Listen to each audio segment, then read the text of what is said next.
अच्छा जी, बिस्मिल्लाहिर्रहमानिर्रहीम। तो स्टार्ट करते हैं अपना अगला टॉपिक जो कि फुटिंग डिज़ाइन के ऊपर है। इससे पहले हमने डिटेल में जो है तो कॉलम का डिज़ाइन पढ़ा। कॉलम में हमने कंसेंट्रिक कॉलम को बड़े अच्छे तरीके से पढ़ा, समझा, उसके ऊपर एग्जांपल्स की। फिर हमने इसेंट्रिक कॉलम के जब हमारे पास एक्सियल लोड के साथ साथ बेंडिंग मोमेंट भी आ जाए तो उसको किस तरीके से डिज़ाइन करेंगे। तो चूंकि बेंडिंग मोमेंट तो इसलिए पहले हमने उसको बीम के तरीके पे ट्राई किया। आपको याद है ट्रायल एंड सक्सेस मेथड से पहले हमने ट्राई किया, लेकिन वो बहुत मुश्किल आ रहा था। दूसरा मेथड हमारे पास जो था वो डिज़ाइन 8 था, जो कि नेल्सन की बुक में भी आखिर में आपके पास कुछ A5 से लेकर A16 तक 12 ग्राफ्स हैं। उस मेथड से आप कर सकते हैं। एंड तीसरा जो सबसे इंपॉर्टेंट मेथड था, इंटरेक्शन डायग्राम, कि आप खुद कैसे इंटरेक्शन डायग्राम बनाएंगे। ठीक है, आपको एक सिंपल कॉलम की इंटरेक्शन डायग्राम बनाना सिखाई गई थी और एक एग्जांपल के तौर पर आपको असाइनमेंट दी गई थी। ठीक है, तो होपफुली कि आपको कॉलम का एनालिसिस और डिज़ाइन अच्छे तरीके से समझ आ गया होगा। उससे पहले हमने स्लैब का डिज़ाइन समझा, पढ़ा, उसके ऊपर एग्जांपल्स की। अच्छा, वन वे स्लैब, ठीक है। और उससे पहले हमने बीम को मुकम्मल तरीके से पढ़ा कि बीम में फ्लेक्सर क्या होता है, शियर क्या होता है, सिंगली क्या होती है, डबली क्या होती है, टी क्या होती है। ठीक है, तो देखें आपके पास स्लैब टॉप मोस्ट सरफेस होती है। ठीक है, आपकी जो छत है वहाँ पे आप घूमते फिरते हैं लाइव लोड के लिए या डेड लोड आप उस तरफ कुछ रखते हैं। फॉर एग्जाम्पल वॉशिंग मशीन आपने रखी है, आप उधर कपड़े धोते हैं। मैं आपको घर की इसलिए एग्जांपल देता हूँ कि हर इंसान के पास घर में इस तरह की अरेंजमेंट होती है। ठीक है, वहाँ पे आप लोग घूमते फिर रहे हैं, कोई खेलता है वहाँ पे, तो आपको एक फ्लैट सरफेस चाहिए होती है। ठीक है, तो इस फ्लैट सरफेस से आपका लोड ट्रांसफ़र होता है बीम्स के ऊपर। बीम्स से ये लोड ट्रांसफ़र होता है कॉलम्स के ऊपर, और कॉलम्स से ये लोड फिर आखिर में जाता है फुटिंग के ऊपर। तो हम लोगों ने स्लैब भी पढ़ ली, बीम भी पढ़ ली, कॉलम भी पढ़ लिया। अब कॉलम से ही जो एक्सियल लोड हमारे पास आ रहा है, जिस एक्सियल लोड के लिए, और इन केस अगर मूवमेंट भी है, ठीक है, कंसेंट्रिक कॉलम और इसेंट्रिक कॉलम, तो उसके लिए फिर हम किस तरह से फुटिंग डिजाइन करेंगे, वो लोड हम नीचे कैसे ट्रांसफर करेंगे। तो इस टॉपिक में इंशाल्लाह हम डिटेल में ये समझेंगे कि डिजाइन ऑफ वॉल फुटिंग क्या है और कॉलम फुटिंग क्या है। वॉल फुटिंग आपको नाम से ही पता है कि दीवार के नीचे जो हम फुटिंग देते हैं उसको वॉल फुटिंग कहते हैं। फॉर एग्जांपल आपके जो घरों में नॉर्मल जो मेसनरी स्ट्रक्चर होता है तो वो आप पूरी दीवार के नीचे फुटिंग देते हैं, होता है ना इस तरह। जबकि कॉलम फुटिंग क्या होती है कि फ्रेम स्ट्रक्चर्स में आपके पास जहाँ जहाँ कॉलम होते हैं उसके नीचे फुटिंग होती है और दीवारों के नीचे ज़रूरत नहीं होती है, क्योंकि लोड आपका कॉलम्स के ज़रिए से ट्रांसफ़र हो रहा होता है।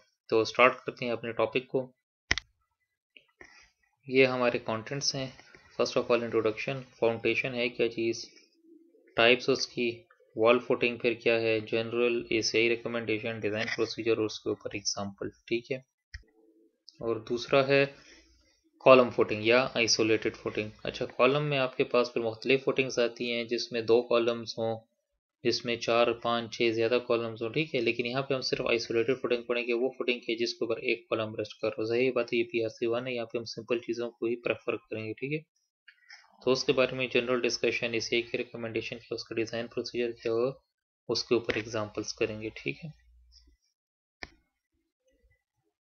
तो चलते हैं इंट्रोडक्शन के ऊपर। कहते हैं the sub structure or foundation is the part of a structure that is usually placed below the surface of the ground and that transmits the load to the underlying soil or rock। ठीक है, तो ये बहुत ही simple आपके पास एक definition है कि ज़मीन के नीचे जो आपके पास स्ट्रक्चर का हिस्सा होता है, जो कि आपका ऊपर वाले स्ट्रक्चर का लोड जो है वो नीचे ज़मीन को, सॉइल या रॉक को ट्रांसफ़र करता है, उसको हम क्या कहते हैं, फाउंडेशन कहते हैं या सब स्ट्रक्चर कहते हैं।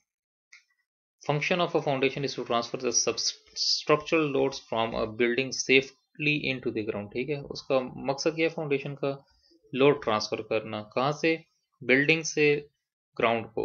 सही है, आपके ज़मीन को लोड ट्रांसफर हो रहा है बिल्डिंग से, कॉलम्स या वॉल से जो लोड आ रहा है वो आप ज़मीन को दे रहे हैं। Foundation is regarded as the most important component of engineered systems. ठीक है, ये बात हमेशा अपने जहन में रखें कि सबसे इंपॉर्टेंट आपके स्ट्रक्चर में फाउंडेशन है, उसके बाद आपके कॉलम्स हैं, उसके बाद आपकी बीम्स हैं और उसके बाद आपकी स्लैब है। ठीक है, तो आपने सबसे ज़्यादा फोकस किस चीज़ के ऊपर करना है, फाउंडेशन के ऊपर। आपकी फुटिंग जितनी मजबूत होगी ऊपर स्ट्रक्चर उतना ही सेफली खड़ा रहेगा। ऊपर आप स्ट्रक्चर को हज़ार मजबूत बना लो और अगर फाउंडेशन कमज़ोर हुई तो क्या फ़ायदा उसका, फाउंडेशन ख़त्म तो स्ट्रक्चर ख़त्म। ठीक है, सो फाउंडेशन आपके पास सबसे इंपॉर्टेंट पार्ट होता है एक स्ट्रक्चर। टाइप्स ऑफ फाउंडेशन में देखते हैं कि foundations can be divided into two broad categories depending on the depth of foundation. ठीक है, कि आपके पास फाउंडेशन कितनी गहरी है, आपकी जो बुनियाद है वो आप कितनी गहराई तक जा रहे हैं। तो कहते हैं गहराई की बेसिस पे आपके पास दो तरह की फाउंडेशन है, one is shallow foundation and other one is deep foundation. Shallow foundation का क्या फंक्शन है, load transfer occur that shallower depth, करीब ही कहते हैं कि आप थोड़ी सी खुदाई करते हैं और आप फाउंडेशन वहाँ पे डाल देते हैं। ठीक है, मिसाल के तौर पर आप जितनी भी घरों की फाउंडेशंस देखते हैं बिल्डिंग्स की, वो सारी शैलो फाउंडेशन होती है। ठीक है, 2 4 foot 5 foot 6 foot 8 foot 10 foot तक जाते हैं और उसको फुटिंग प्रोवाइड करते हैं। इसमें कौन कौन सी टाइप्स आती हैं, कहते हैं isolated footings, wall footings, combined, mat footings. ठीक है, मैट फुटिंग्स क्या है ये भी हम डिटेल में पढ़ेंगे। कंबाइंड और आइसोलेटेड आपके पास कॉलम्स के केसेस में होता है कि आपके पास एक कॉलम है तो आइसोलेटेड फुटिंग है, दो या दो से ज़्यादा हैं तो वो कंबाइंड फुटिंग है। ठीक है, और वॉल फुटिंग पूरी की पूरी दीवार के नीचे। मैट फुटिंग, राफ्ट फुटिंग, ये क्या है, ये एक तरह का आपके पास बहुत बड़ा जाल होता है और जिस तरह आपके पास स्लैब होती है उसी तरह की ये स्लैब होती है जिसको आप फुटिंग के तौर पे इस्तेमाल करते हैं, लेकिन इसकी थिकनेस बहुत ज़्यादा होती है। ठीक है, इसको हम पढ़ेंगे इंशाल्लाह डिटेल में। दूसरी टाइप है आपके पास फाउंडेशन की डीप फाउंडेशन। डीप फाउंडेशन में क्या होता है, लोड ट्रांसफर कर है डीपर डेप्थ। ठीक है, इसमें आप डेप्थ में जाते हैं। फॉर एग्जांपल आपके पास जो पाइल्स होते हैं वो आपके पास डीप फाउंडेशन होती हैं। ये आपने बीआरटी में भी देखा होगा कितनी पाइलिंग हो रही है। ठीक है, जीटी रोड पे, रिंग रोड पे, आगे पीछे जितने भी आपके पाइलिंग, ये डीप फाउंडेशन में आता है। कहते हैं इसमें पाइल्स, ड्रिल्ड पियर्स, ड्रिल्ड कैसन्स, ये सब आपके पास क्या चीज़ें होती हैं, ये आपके पास डीप फाउंडेशन होते हैं। तो कैसन्स आपके पास बोलते हैं उसको, ये फॉर एग्जांपल दरिया में आपने देखा होगा कि जो पुल बनते हैं। ठीक है, तो आप सोचते होंगे कि यार ये दरिया में कैसे ये बनाते हैं ना, ये जो पियर्स और उसके नीचे पाइल्स। तो ये इस तरह करते हैं कि केज़ॉन्स ये स्ट्रक्चर को बोलते हैं कि ये दरिया में बनते हैं जिसके अंदर से पानी निकाल लेते हैं, यानी इसके चारों तरफ पानी होता है लेकिन अंदर पानी नहीं होता। और फिर इसके अंदर आप जो है तो अपना काम जो भी होता है, ड्रिलिंग वगैरह होती है, ड्रिलिंग के बाद जो आप वहाँ पे कंक्रीटिंग और पाइलिंग और पियरिंग जो भी करते हो। ठीक है, तो ये भी आपके पास एक टाइप ऑफ स्ट्रक्चर है। तो शैलो फाउंडेशन को अब थोड़ा डिटेल में देखते हैं। आइसोलेटेड कॉलम फुटिंग इसमें आती है। Isolated column footing carrying a single column is usually called spread footing. ठीक है, ये मैं आप लोगों को समझा चुका है कि आइसोलेटेड क्यों कहते हैं, कि इसके ऊपर सिर्फ एक कॉलम है। ये देखें, ये नीचे आपको फुटिंग नजर आ रही है और इसके बिल्कुल बीच में आपको एक कॉलम नजर आ रहा है और कॉलम के ऊपर ये एरो आपको लोड नजर आ रहा है। ठीक है, इसको कौन सी फुटिंग कहते हैं, स्प्रेड फुटिंग कहते हैं। फिर इसमें डिफरेंट टाइप्स आ सकती हैं, वो हम आगे पढ़ेंगे इंशाल्लाह, कि कौन किस तरह आप स्टेप्स दे सकते हैं, किस तरह आप स्लोप्स दे सकते हैं इसमें। ये देखें, जैसे मैंने आपको अभी पिछली स्लाइड पे बताया कि आप स्प्रेड फुटिंग को स्टेप की फॉर्म में भी कर सकते हैं। ये देखें, स्टेप फुटिंग। स्टेप फुटिंग आपको याद हो तो हमने पढ़ा था उसमें, ये अपना जब हम फ्लैट प्लेट पढ़ रहे थे कि हमारे पास जब स्लैब डायरेक्ट कॉलम के ऊपर रेस्ट करती है तो जो कॉलम की विसिनिटी होती है हम उस इलाके में स्लैब की जो थिकनेस है उसको ज़्यादा कर देते हैं, जिसको ड्रॉप पैनल बोलते हैं। ठीक है, और वो क्यों करते हैं, ताकि उस इलाके में स्लैब की स्ट्रेंथ ज़्यादा हो जाए। याद है आपको, ये भी एग्जैक्टली वही केस है कि जिस इलाके में आपके पास कॉलम से फुटिंग के ऊपर लोड आ रहा है उस विसिनिटी में फुटिंग को थोड़ा स्ट्रॉन्ग करने के लिए आप यहाँ पे क्या दे देते हैं, आप एक पैनल एक्स्ट्रा दे देते हैं। ठीक है, इसको स्टेप्ड फुटिंग बोलते हैं और इसको टेपर्ड बोलते हैं। ये देखें, एंड्स पे इस फुटिंग की डेप्थ कम है और जैसे जैसे कॉलम की तरफ आप जा रहे हैं तो ये स्लोप आपको नजर आ रहा है। ठीक है, यानी कि फुटिंग की डेप्थ ज़्यादा होती जा रही है। तो डेप्थ ज़्यादा होने से आपके पास shear स्ट्रेंथ आपकी ज़्यादा होती है। ठीक है, और साथ साथ आपकी जो फ्लक्चुरल स्ट्रेंथ भी समहाउ आपकी इम्प्रूव होती है। ठीक है, क्योंकि आपके पास डी के ऊपर आपका D-A/2 तो आपका मूवमेंट आर्म डिपेंड करता है। सही है। शैलो में दूसरी आ जाती है वॉल फुटिंग, या इसको स्ट्रिप फुटिंग भी कहते हैं। ठीक है, कि एक स्ट्रिप है, देखें आप एक स्ट्रिप के फॉर्म में बस जा रहे हैं। ठीक है, वॉल फुटिंग और strip footing display essentially one dimensional action. ये देखिए एक ही डायमेंशन का एक्शन है इसमें। ठीक है, जा रहा है और आपके पास इस ये जो विड्थ है ना, आपने सिर्फ इसको डिज़ाइन करना है क्योंकि लेंथ तो सेम जा रही है ना, दीवार है और दीवार के ऊपर यूडीएल लोड है और वो कांस्टेंट है। बस आपने इस एक स्ट्रिप को डिज़ाइन कर देना है। ये 1 फुट की आप स्ट्रिप ले लें, इसको डिज़ाइन कर लें वन वे स्लैब की तरह ही है और वो आपके पास पूरी की पूरी फुटिंग होगी। ठीक है, कि इसमें आपके पास कितनी सेंटर टू सेंटर डिस्टेंस होगा उसका मेन बार्स का।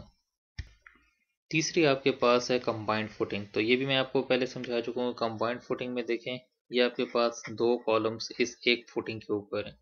ठीक है, तो इसको आपने क्या नाम दिया, कंबाइंड फुटिंग। अच्छा, ये देखिए यहाँ पे आपके पास प्रॉपर्टी लाइन है, यानी कि यहाँ तक आपका प्लॉट है, खत्म हो रहा है यहाँ पे। तो आपने बिल्कुल प्लॉट के एंड पे जो है तो वो कॉलम दिए है।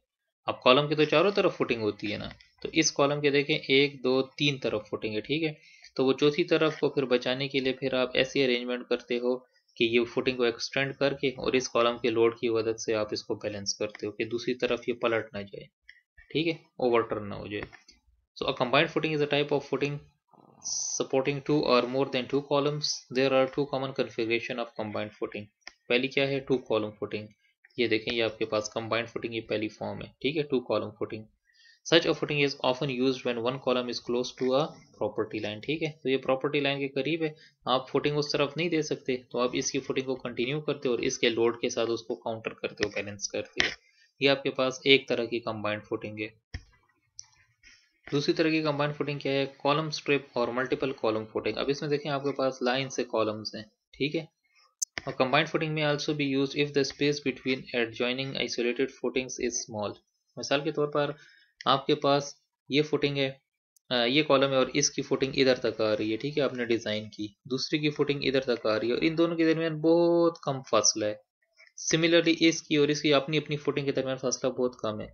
तो बजाय इससे कि आप इन तीनों की अलग अलग फुटिंग दे, वो कहते हैं तीनों की एक ही फुटिंग दे दो। इससे कि आपका सारे का सारा लोड भी यूनिफॉर्मली डिस्ट्रीब्यूट हो जाएगा। सही है, अगर तो इनके दरमियान फासला ज़्यादा हो, मिसाल के तौर पर आपने इसकी फुटिंग डिज़ाइन की और इसकी फुटिंग डिज़ाइन की और उनके दरमियान तकरीबन ये यहाँ पे तो खैर सही तरीके से उस तरह नहीं ड्रा हो रहा, इनके दरमियान फासला काफ़ी ज़्यादा हो। ठीक है, 2 फुट 3 फुट से ज़्यादा फासला हो, तो फिर तो आप अलग अलग फुटिंग देंगे।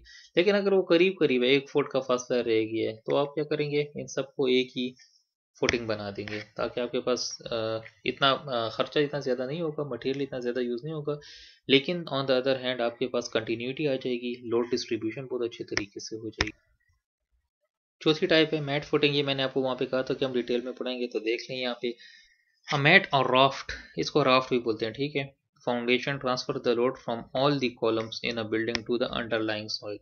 जिस तरह मैंने हुआ कि इसकी मिसाल एक स्लैब की है। ठीक है, कि तमाम के तमाम बिल्डिंग के जितने भी कॉलम्स हैं वो एक ही फुटिंग के ऊपर रेस्ट करते हैं। Mat foundations are used when excessive loads are supported on a limited area और when very weak soils are encountered. कहते हैं या तो ये है कि आपके पास एरिया बहुत छोटा हो और ऊपर से लोड बहुत ज़्यादा हो, बहुत हैवी हैवी आपके पास इक्विपमेंट हो, या कॉलम्स आपके बहुत बड़े साइज के हों और फिर आपके पास ऊपर वो मल्टी स्टोरी स्ट्रक्चर हो। या फिर कहते हैं कि अगर इतना बड़ा स्ट्रक्चर ना भी हो, नीचे आपकी सॉइल जो है तो वो बहुत कमज़ोर हो, तो फिर आप क्या कहते हैं, मैट फाउंडेशन के ऊपर जाते हैं। ठीक है, mat footings are essentially inverted slabs. देखिए ये वही बात कर रहे हैं जो मैंने आपको कही थी कि मैट फुटिंग आपके पास क्या है, कि बेसिकली ये इन्वर्टेड स्लैब है। स्लैब के ऊपर क्या होता है, अप और डाउन होता है, ये डाउनवर्ड अप होगा, and hence they have as much configuration as typical slab systems have. ठीक है, और कहते हैं कि ये वही चीज़ है कि आपके पास स्लैब जो है तो वो कॉलम्स के ऊपर डायरेक्ट पड़ी होती है, इसमें कॉलम जो है तो वो स्लैब के ऊपर डायरेक्ट पड़े होते हैं। ये वो सिस्टम है। ठीक है, तो ये है आपके पास जनाब मैट फुटिंग। ये देखें, ये मैट फुटिंग विदाउट बीम्स। ये नीचे आपके पास स्लैब है, पूरी की पूरी स्ट्रक्चर के नीचे आपने एक बहुत मोटी स्लैब प्रोवाइड कर दी और उसके ऊपर कॉलम्स डायरेक्टली रेस्ट कर रहे हैं। क्या अगर इसको पूरी पूरी स्लैब को आप थिक नहीं करना चाहते, तो आप क्या करते हैं, स्लैब को थिन रखते हैं और बीम्स प्रोवाइड कर देते हैं कि कॉलम से बीम्स को लोड ट्रांसफर और बीम से फिर स्लैब पे जाए। ठीक है, तो ये आपके पास विद बीम्स और ये विदाउट बीम्स, ये दो तरह की आपके पास मैट फुटिंग या राफ्ट फुटिंग यूज़ होती है। अच्छा, वैसे ये इतनी कॉमन तो नहीं है, लेकिन ये दो तरह भी हो सकते हैं। फॉर एग्जांपल जो आपके पास यहाँ पे पिछली स्लाइड में आपने देखा था कि कॉलम डायरेक्ट फुटिंग के ऊपर है। ठीक है, और फुटिंग की डेप्थ बहुत ज़्यादा है, तो आप कहते हैं फुटिंग की डेप्थ को कम करने के लिए या तो बीम्स आपने प्रोवाइड की या फिर आप ड्रॉप पैनल प्रोवाइड कर सकते हैं। ये देखें यहाँ पे फ्लैट प्लेट में, याद है मैंने आपको बताया था कि ड्रॉप पैनल किस लिए होते हैं। या फिर आप कॉलम कैपिटल प्रोवाइड कर सकते हैं। कॉलम कैपिटल में आप कॉलम के साइज़ को ज़्यादा कर देते हैं और ड्रॉप पैनल में आप स्लैब की थिकनेस को ज़्यादा कर देते हैं। तो ये वही स्लैब वाले सारे क्राइटेरिया कॉन्सेप्ट्स। अच्छा जी, तो टाइप्स में फिर दूसरी टाइप आपके पास आती है डीप फाउंडेशन। डीप फाउंडेशन में कहता है पाइल फाउंडेशन है। This type of foundation is essential when the supporting ground consist of structurally unsound layers of materials to large depths. ठीक है, कि आपके पास जो मिसाल के तौर पर आप ब्रिज की एग्जांपल ले लें। ब्रिज में आपके पास बहुत ज्यादा लोड आ रहा होता है, ठीक है, एक तो मूविंग लोड आ रहा होता है, डायनेमिक लोड होता है जो कि इम्पैक्ट होता है उसका, और एक स्ट्रक्चर का अपना बहुत ज्यादा वेट होता है, एक गर्डर का कितना वेट होता है, ठीक है, और फिर एक की बजाय कितने गर्डर आपकी ब्रिज के ऊपर होते हैं और उन सब का लोड आ रहा होता है। तो dead load plus live load plus आपने अर्थक्वेक लोड को भी जहन में रखना होता है, ठीक है। तो इन सब को मिलाकर तो आपके पास कहते हैं बहुत बड़ा एक लोड आ रहा होता है, और कहते हैं कि जो आपके पास अंडरलाइंग लेयर है वो अनसाउंड होती है, ठीक है, मजबूत नहीं होती टू लार्ज डेप्थ, ज्यादा डेप्थ तक। सो द पाइल्स में be either and bearing, skin friction और बोथ। क्या मतलब हुआ कि देखिए आपके पास ये पाइल्स हैं, अब ये पाइल्स नीचे क्या लिखा हुआ है, एंड बेयरिंग पाइल्स हैं, ठीक है। इसका क्या मतलब हुआ कि आपके पास इधर से लोड है, ये देखिए कॉलम स्लैब, इधर से आपके पास लोड आ रहा है पाइल के ऊपर और इधर रेजिस्ट हो रहा है। जिस तरह एक आम कॉलम है आपके पास, ठीक है, कि इधर से लोड अप्लाई हो रहा है और इधर से रेजिस्ट हो रहा है। बीच की जो सॉइल है इधर, इसका कोई काम नहीं है, हम इसको ऐसे डिजाइन करते हैं, ठीक है, ये वीक ग्राउंड है, हम कंसिडर करते हैं कि यहाँ पे कोई ग्राउंड है ही नहीं। दूसरा है आपके पास स्किन फ्रिक्शन। आपके पास ऐसी सॉइल है यहाँ पे कि जिसमें बहुत ज्यादा फ्रिक्शन है, ठीक है, तो आप और जो रॉक्स हैं वो बहुत नीचे हैं, कहीं दूर है, वो हमें नहीं मिल सक रही। तो हम ऐसा पाइल को, इसकी सरफेस को इतना रफ रखते हैं कि वो जो साइड की फ्रिक्शन है वही सारे के सारे लोड को रेजिस्ट कर देती है, ठीक है। तो ये एंड स्किन फ्रिक्शन है। और बोथ या फिर दोनों हो सकते हैं कि आपके पास एंड बेयरिंग भी हो और स्किन फ्रिक्शन भी हो, आपके पास सॉइल भी ऐसी हो कि जो स्किन फ्रिक्शन प्रोवाइड करे और रॉक्स भी करीब हो, तो फिर आप दोनों को इस्तेमाल करते हैं, ठीक है। और याद रखें स्किन फ्रिक्शन में आप उसकी सरफेस को जितना इरेगुलर और जितना रफ रखेंगे उतनी ज़्यादा आपके पास फ्रिक्शन होगी। सही हो गया, ये आपके पास डीप फाउंडेशन की टाइप, पाइल फाउंडेशन। तो कहते हैं कि चॉइस ऑफ फाउंडेशन, अब कहते हैं ये तो डिजाइनर पे डिपेंड करता है। The choice of foundation type is selected in consultation with geotechnical engineer, ठीक है, कि डिजाइनर जियोटेक्निकल इंजीनियर के साथ बैठेगा, डिस्कस करेंगे कि भाई हमारे पास ये सॉइल किस किस्म की है, इसके ऊपर टेस्ट कंडक्ट होंगे, जिस तरह आपने सॉइल 1 या जियोटेक 2 में डिफरेंट टेस्ट सीखे हैं। उन टेस्ट की मदद से फिर आप ये डिटरमिन करते हैं कि शेयर प्रॉपर्टीज क्या है, फ्रिक्शन प्रॉपर्टीज क्या है, कोहिजन प्रॉपर्टीज क्या है, तो हम किस किस्म की सॉइल के ऊपर फुटिंग के ऊपर हैं, ठीक है। Factors to be considered are, सबसे पहले सॉइल की स्ट्रेंथ क्या है, फिर सॉइल की टाइप क्या है, फिर variability of soil type over the area and with increasing depth. मिसाल के तौर पर आपकी 5 कनाल की ज़मीन है, तो उसमें एक कोने से लेकर दूसरे कोने तक आपके पास किस तरह से सॉइल का जो है तो वो प्रॉपर्टीज या टाइप चेंज हो रहा है, और डेप्थ के साथ साथ, फॉर एग्जांपल 5 फुट पे आपके पास सॉइल की क्या प्रॉपर्टीज है, 10 फुट पे क्या है और 15 फुट पे क्या है, ठीक है।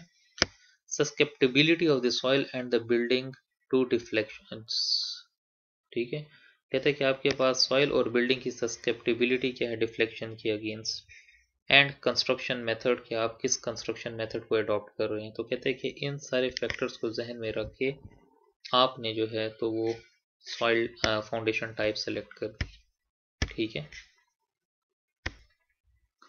तो जैसा कि हमारा टॉपिक का टाइटल भी था, Following types of footing will be discussed in detail in the next slides. Wall footing and isolated column footing. तो कहते हैं यहाँ से अब हम क्या करेंगे, हमें एक इंट्रोडक्शन पता चल गया, जनरल आइडिया मिल गया है कि फुटिंग होती क्या है, ये फाउंडेशन होती क्या है, ठीक है।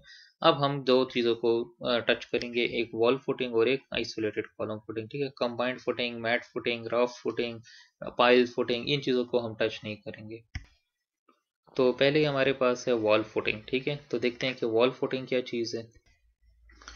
वॉल फुटिंग का बिहेवियर देखते हैं। A wall footing behave similar to a cantilever beam. ये देखें, ये आपके पास कहता है कि इस तरफ भी कैंटिलीवर बीम है और इस तरफ भी कैंटिलीवर बीम है, तो कहता है इसका बिहेवियर बिल्कुल कैंटिलीवर बीम की तरह है। Where the cantilever extends out from the wall and is loaded in an upward direction by the soil pressure. कहते हैं बीम्स में आप यूजुअली ऊपर से लोड डालते हैं, लेकिन यहाँ पे कहते हैं उल्टी बीम है, कहते हैं नीचे से, जो आपके पास जमीन है ना, उसने इसके ऊपर एक यूडीएल अप्लाई किया हुआ है और यहाँ से उसको एक रिएक्शन मिल रहा है, कहता है इसको आप जहन में रखें। हकीकत में तो ये कि इधर से लोड आ रहा है और ग्राउंड उसको रिएक्शन दे रहा है ना, लेकिन आप कहते हैं एनालिसिस की खातिर इसको समझ सकते हैं कि ये यूडीएल अप्लाइड है और यहाँ से आप इसको रिएक्शन दे रहे हैं। ठीक है, बात एक ही, आप इसको इन्वर्ट करके देख लें। इस तरह लोड आपके पास सेम होना चाहिए जो आप दोनों डायरेक्शन में आपके पास अप्लाई हो रहा है।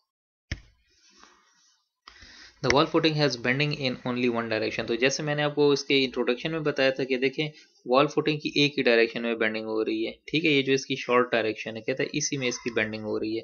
It is generally designated in much the same manner as a one way slab. तो जिस तरह आपने वन वे स्लैब पढ़ी थी उसी तरीके से ये भी डिजिग्नेट होती है by considering a typical 12 inch wide strip along the wall length. तो आप कहते हैं कि वो जो लेंथ थी उसके अलग कहते हैं एक 12 इंच की स्ट्रिप ले लें और उस स्ट्रिप को डिजाइन कर लें और उसको इंटीग्रेट कर दें पूरी की पूरी लेंथ के ऊपर। Simple. The simple principles of beam action apply to wall footings with only minor modifications. ठीक है, कहते हैं कि आपके पास बहुत ही सिंपल है वॉल फुटिंग। सिंपल कहते हैं बीम के जो वो एक्शन होता है वो अप्लाई होता है इसके ऊपर और माइनर मॉडिफिकेशंस उसमें होंगी आपके पास। वो क्या होंगी वो हम देखते हैं। पहली चीज देखते हैं reinforcement. Main reinforcement for flexure is placed at the bottom of the footing perpendicular to the wall along the short direction as shown। तो देखिए जैसे कि आपको पता है कि इस डायरेक्शन में आपके पास बेंडिंग हो रही है छोटी डायरेक्शन में। ठीक है, तो आपके पास मेन रिइंफोर्समेंट भी छोटी डायरेक्शन में होगी। ये आपके पास मेन रिइंफोर्समेंट है, ये ब्लैक वाली नहीं है, डार्क छोटी डायरेक्शन में आपके पास है मेन रिइंफोर्समेंट और ये नीचे की तरफ होगी। हम इसको ये जो दूसरी वाली श्रिंकेज रिइंफोर्समेंट याद है आपको, ये श्रिंकेज रिइंफोर्समेंट है, इससे नीचे रखते हैं ताकि हमारे पास इफेक्टिव डेप्थ ज्यादा हो। ठीक है, और मूवमेंट आर्म ज्यादा बने। Temperature reinforcement is placed at the bottom of the footing parallel to wall footing along the long direction. कहते हैं ये जो लॉन्ग डायरेक्शन है इसमें आपके पास कौन सी टेम्परेचर या श्रिंकेज रिइंफोर्समेंट होती है। ठीक है, तो ये देखें आपके पास ये नीचे मेन रिइंफोर्समेंट नजर आ रही है आपको, ये वाली ये, और ये जो ऊपर नजर आ रही है लॉन्ग डायरेक्शन में ये आपके पास कौन सा, ये श्रिंकेज रिइंफोर्समेंट है। ठीक है, ये आपके पास एक एक्चुअली एक वो है फुटिंग है जहाँ पे आपने वॉल फुटिंग प्रोवाइड की थी, एक्सकेवेशन हुई। ये देखें छोटी डायरेक्शन में ये आपको नजर आ रहे हैं बार्स करीब करीब। ठीक है, और बड़े बड़े, और ये लंबी डायरेक्शन में देखें ये टेम्परेचर या श्रिंकेज रिइंफोर्समेंट, ये है आपके पास वॉल फुटिंग। ठीक है, तो कहते हैं एसीआई क्या कहते हैं इस बारे में। एसीआई का कहते हैं chapter 13 section 13.3 contains provisions for shallow foundation. तो आप सेक्शन 13.3 देख लें एसीआई कोर्स का, वो आपको शैलो फाउंडेशन के ऊपर गाइड देता है। अब वो 13.3 क्या कहता है तो देखें। पहला कहता है कि फुटिंग का required area, footing bearing area is calculated based on unfactored forces और सर्विस लोड्स। ये देखें 13.3 कहा था ना, तो अब 13.3 आपको हर जगह नजर आएगा। ठीक है, तो कहता है कि सबसे पहले तो कहता है कि आप फुटिंग का एरिया निकालोगे कि मेरे पास फॉर एग्जांपल 9 इंच की दीवार है या 13.5 इंच की दीवार है। मैं ब्रिक की बात कर रहा हूँ। ठीक है, कंक्रीट में तो जाहिर है आप 12 इंच की भी ले सकते हैं, 15 इंच की भी ले सकते हैं। तो ब्रिक की अगर बात करें तो 13.5 इंच की दीवार है आपकी। ठीक है, और उसके ऊपर लोड जितना रखे तो आप सर्विस लोड लेंगे, फैक्टर्ड लोड नहीं लेंगे। 1.2 और 1.6 से मल्टीप्लाई किए बगैर सर्विस लोड की बेस पर आप क्या निकालेंगे, फुटिंग का एरिया निकालेंगे। तो कहते हैं कि आपके पास बियरिंग एरिया किस चीज़ के इक्वल हो जाएगा, ये देखें सर्विस लोड जिसपे आपने 1.2 और 1.6 मल्टीप्लाई नहीं किया, डिवाइडेड बाय बियरिंग कैपेसिटी। ठीक है, where effective bearing capacity QE is equal to QA allowable bearing capacity minus W।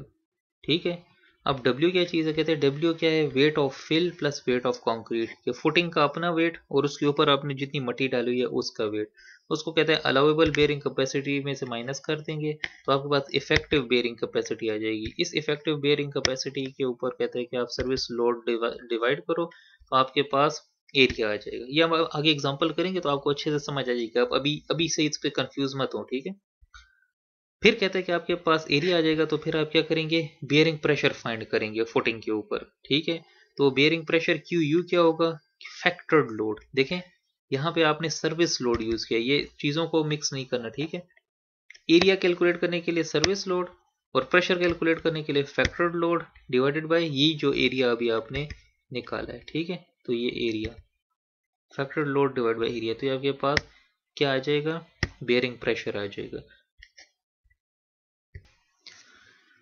अब फ्लक्चर में इसकी क्या रिक्वायरमेंट्स हैं या कंसिडरेशंस हैं। कहते हैं the maximum factored movement is calculated at critical section. तो क्रिटिकल सेक्शन अब कौन सा है। ठीक है, तो देखिए इन्होंने भी वही मेसनरी वॉल यहाँ पे आपको शो की हुई है, ये मेसनरी वॉल है, नजर आ रही है। और ये इसका सेंटर है, ठीक है। अच्छा, मेसनरी वॉल और कंक्रीट ये दोनों अलग अलग मटेरियल हैं, तो इसीलिए इस तरह है कि आपके पास नीचे एक पैड पड़ा हुआ है कंक्रीट का, और ये इसके ऊपर आपने दीवार बनाई हुई है, ठीक है। इसमें ऐसा वो रिइंफोर्समेंट वाला कोई नहीं कि मोनोलिथिकली कास्ट है और ये एक ही मटेरियल है, नहीं, ये अलग अलग दो मटेरियल हैं। और ये आपके पास जो डॉटेड लाइन है ये सेंटर ऑफ द फुटिंग है, ठीक है। तो कहते हैं कि आपके पास जो क्रिटिकल सेक्शन है ना, वो आपके पास इस सेंटर से कितने डिस्टेंस के ऊपर है, एट अ डिस्टेंस b/4। अब b/4 आपके पास क्या चीज़ है, b है आपके पास इस दीवार की थिकनेस, ये देखिए, ये b/2 और ये b/2, ठीक है। तो ये आपके पास दीवार की थिकनेस है। तो दीवार की थिकनेस के 1/4 पे आपके पास क्रिटिकल सेक्शन होगा, जहां पे आपके पास क्या चीज़ होगी, मैक्सिमम बेंडिंग मोमेंट होगी। For footing supported masonry wall critical section is located between the edge, ये देखें ये एज है, ठीक है, and the middle of the wall. तो कहते हैं आपके पास ये मिडल ऑफ द वॉल है और ये एज ऑफ द वॉल है, तो इन दोनों के बिल्कुल सेंटर में, विच इज 0 और b/2 के दरमियान, तो दिस इज b/4, ठीक है। तो कहते हैं M U is equal to Q U, देखिए जो क्यू यू अभी हमने पिछले उसमें फाइंड किया, याद है, factored load divided by A required, ठीक है, क्यू यू इंटू के। अब के क्या चीज़ है, तो के आपके पास ये देखिए यहाँ से फेस ऑफ द वॉल से लेकर एंड तक जो आपके पास लेंथ है, प्लस b/4, ये देखिए फेस से लेकर एंड तक तो आपके पास आ गई ना, और आगे फेस से लेकर इधर इधर तक, हाँ मिड तक जो आपके पास है ये b/4 है, ठीक है। तो इस लेंथ को आपने लिया, इसके ऊपर जो लोड है उसको लिया क्यू यू एल स्क्वायर और डिवाइडेड बाई 2 कर दिया, ठीक है। तो ये आपके पास क्या आ गई, maximum bending moment, factored bending moment भी कह सकते हैं आप, क्योंकि क्यू यू में आपने फैक्टर्ड लोड लिया था, सही है, क्रिटिकल मोमेंट। अच्छा, और अगर आपके पास मेसनरी वॉल नहीं है बल्कि कंक्रीट वॉल है, तो जाहिर बात है कि कंक्रीट वॉल में आप एक तो रिइंफोर्समेंट भी कंटिन्यू होंगी, ठीक है, और दूसरा ये एक ही मटेरियल होगा, मोनोलिथिकली कास्ट होगा। तो फिर कहते हैं आपके पास जो क्रिटिकल सेक्शन होगा वो कहाँ पे होगा, बिल्कुल फेस ऑफ द वॉल के ऊपर होगा, ठीक है। और आपके पास फार्मूला सिंपल हो जाएगा, यहाँ से प्लस b/4 सिर्फ हट जाएगा, क्यू यू के स्क्वायर डिवाइडेड बाई 2, आसान हो गया ना मेसनरी की निस्बत। अच्छा जी, तो अगली है कि मिनिमम रिइंफोर्समेंट रिक्वायरमेंट क्या है। तो वो कहता है आपको पता है कि ग्रेड 40-50 के लिए ये फार्मूला है, ग्रेड 60 के लिए ये फार्मूला है, ये तो आप अच्छे तरीके से समझते हैं। स्पेसिंग के लिए आपके पास ये रिक्वायरमेंट्स होती हैं। क्लियर कवर कहता है कि फुटिंग के केस में आपने क्लियर कवर कितना देना है, 3 इंच, बहुत बड़ा क्लियर कवर है, ठीक है। क्योंकि आपके पास देखिए ज़मीन में मुख्तलिफ किस्म के साल्ट्स हो सकते हैं, पानी आ सकता है, पानी की वजह से वो साल्ट्स अगर आपकी रिइंफोर्समेंट को मिल गए तो फिर आपके पास कोरिजन हो सकती है, तो इसलिए आपने ज़्यादा से ज़्यादा कवर प्रोवाइड करना है किसको, रिइंफोर्समेंट को, ठीक है। डिस्ट्रीब्यूशन ऑफ रिइंफोर्समेंट कैसे होती है वो मैं पहले भी आपको बता चुका हूँ कि जो मेन रिइंफोर्समेंट होगी वो शॉर्ट डायरेक्शन वाली होगी और उसको हम नीचे रखेंगे, ठीक है। और जो लॉन्गिट्यूडनल रिइंफोर्समेंट है या लंबी वाली रिइंफोर्समेंट है वो टेम्परेचर या श्रिंकेज रिइंफोर्समेंट है, उसको हम उस मेन रिइंफोर्समेंट के ऊपर रखेंगे, ठीक है। फ्लेक्सचर के बाद कहता है कि शेयर में क्या है, design consideration in shear, the behaviour of footings in shear is similar to beams, ठीक है। ओनली वन वे शेयर और beam shear is significant in wall footing, कहता है जिस तरह आपने उसमें बीम में पढ़ा था कि आपके पास सिंपल शेयर था, ठीक है। टू वे शेयर क्या होगा, ये देखें वन वे इधर है तो जहन में आते हैं ना टू वे, तो वो हम जब अगला कॉलम फुटिंग पढ़ेंगे ना तो उसमें आपको समझ आएगी, ठीक है, ये पंचिंग शेयर क्या चीज़ है, ये टू वे शेयर क्या चीज़ है। यहाँ पे वही वन वे शेयर है जो हमने बीम में पढ़ा था, hence determining critical share eight critical section which is eight a distance D from the face of the support. तो कहते हैं जो कुछ आपने याद है हमने डिटेल में पढ़ा था share design of beam, exactly कहता है वही सब कुछ यहीं पे भी होगा, ठीक है, कोई नई चीज नहीं होगी। ये देखें जो भी हमने पिछली स्लाइड पे पढ़ा कि ये सपोर्ट है, इससे एट डिस्टेंस डी आप चले जाएंगे और यहाँ पे आपके पास क्रिटिकल शेयर होगा, उसके लिए आप डिज़ाइन करेंगे V U is equal to Q U into B into K minus D, क्या आपके पास क्या है, ये total from face of the support, और डी क्या है, at a distance D from the face of the support. तो यहाँ पे कहते हैं आपके पास क्या होगा, क्रिटिकल शेयर होगा जिसके लिए आपने डिज़ाइन करना होगा। और कहते हैं कि इस केस में बी आपके पास क्या है, 1 विड्थ की वो जो स्ट्रिप जो आपने कंसिडर की हुई है उसको आप डिज़ाइन करेंगे, जिस तरह आपने 1 वे स्लैब में 1 फुट की स्ट्रिप कंसिडर की थी, याद है 12 इंच की। और जब डिज़ाइन करेंगे तो वही हमारे पास देखें फार्मूला है, 5 EC is equal to 5 2 √FC' BD, और बी इसमें आपके पास 1 फीट होगा। अगर कहता है 5 EC लेस देन VU है तो फिर आप उसकी डेप्थ को इंक्रीज करेंगे। यहाँ पे आपने शेयर रीइंफोर्समेंट नहीं प्रोवाइड करनी, ठीक है, स्टिरअप्स आप नहीं प्रोवाइड करते होते फुटिंग में।